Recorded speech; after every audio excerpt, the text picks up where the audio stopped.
उद्धव ठाकरे आणि राज ठाकरेंनी वरळीमधल्या blue C हॉटेलमध्ये पत्रकार परिषद घेत आज दोन्ही पक्षांच्या युतीची घोषणा केली। यावेळेला उद्धव ठाकरेंनी आपल्या आक्रमक शैलीमध्ये भाजपचा समाचार घेतला। मात्र ठाकरे बंधूंची युती सत्ताधाऱ्यांना काही पटलेली दिसत नाही। ठाकरे बंधूंची युती जाहीर होताच सत्ताधाऱ्यांनी टीकेचे बाण सोडायला सुरुवात केलेली आहे। ते एकत्रित आले याचा मला आनंदच आहे। ते एकत्रित येण्यामुळे फार काही घडेल राजकीय दृष्ट्या असा जर कोणाचा समज असेल तर तो बाळबोध समज आहे।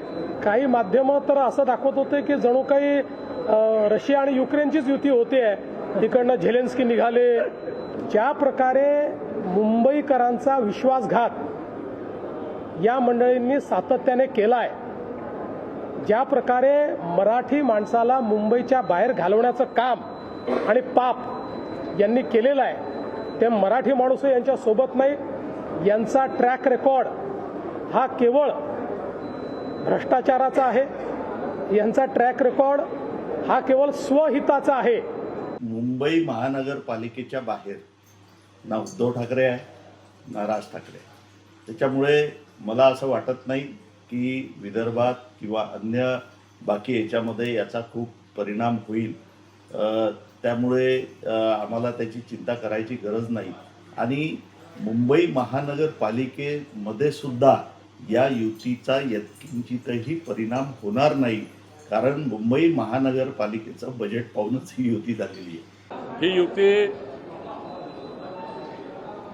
खरं तर या राजकीय जे अस्तित्व आहे ते राजकीय अस्तित्व जे आता लयात चाललं आहे, ते लयात गेलेलं राजकीय अस्तित्व टिकवण्याचा हा एक प्रयत्न आहे। पण महाराष्ट्राची जनता महायुतीच्या मागे उभी आहे।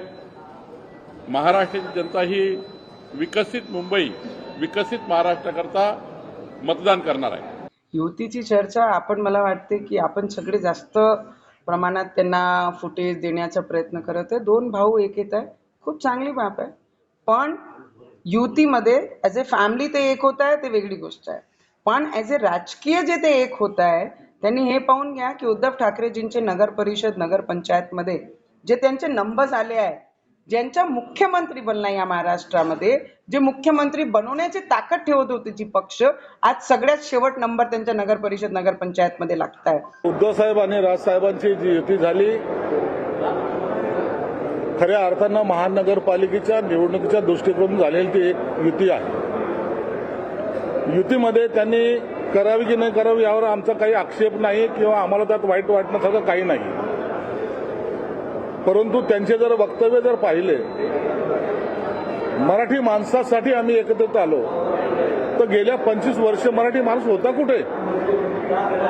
मराठी माणसाला ज्यांनी मुंबईतून हद्दपार केलं त्यांच्याबद्दलचं आता प्रेम दाखवण्याचं काम यांनी करू नये। बघा, हे दोघं जे एकत्रित आले आहे हे कोणत्या मुंबई महानगरपालिकेच्या विकासाकरता नाही आलेले आहे, ते हे भीतीपोटी एकत्र आलेले आहे।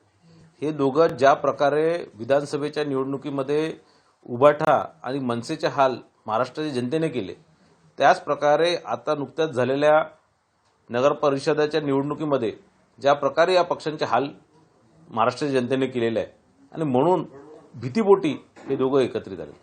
वर्षानुवर्ष मुंबई महानगरपालिकेला लुटणारे वर्षानुवर्षांची सत्ता होती, आणि वर्षानुवर्ष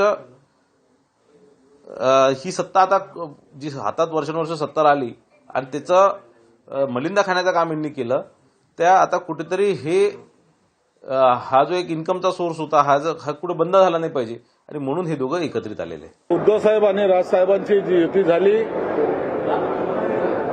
खऱ्या अर्थानं महानगरपालिकेच्या निवडणुकीच्या दृष्टिकोनातून झालेली ती एक युती आहे।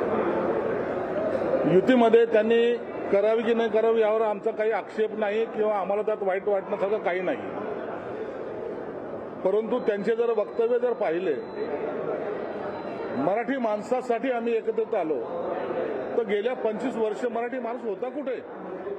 आजपर्यंत हे टोळ्याचे सूत्रधार तर हेच होते, तेव्हा का नाही बोलले की आमच्या टोळ्या आहेत आणि आमच्या टोळ्याचे जे काही हे गुंड आहेत हे पोरं पळवत आहेत। ठीक आहे, आता निवडणुका आहेत, अशा तर भाषा त्यांच्या तोंडातून येणारच। लोकशाही मराठी ऐका, पहा, जागरूक रहा.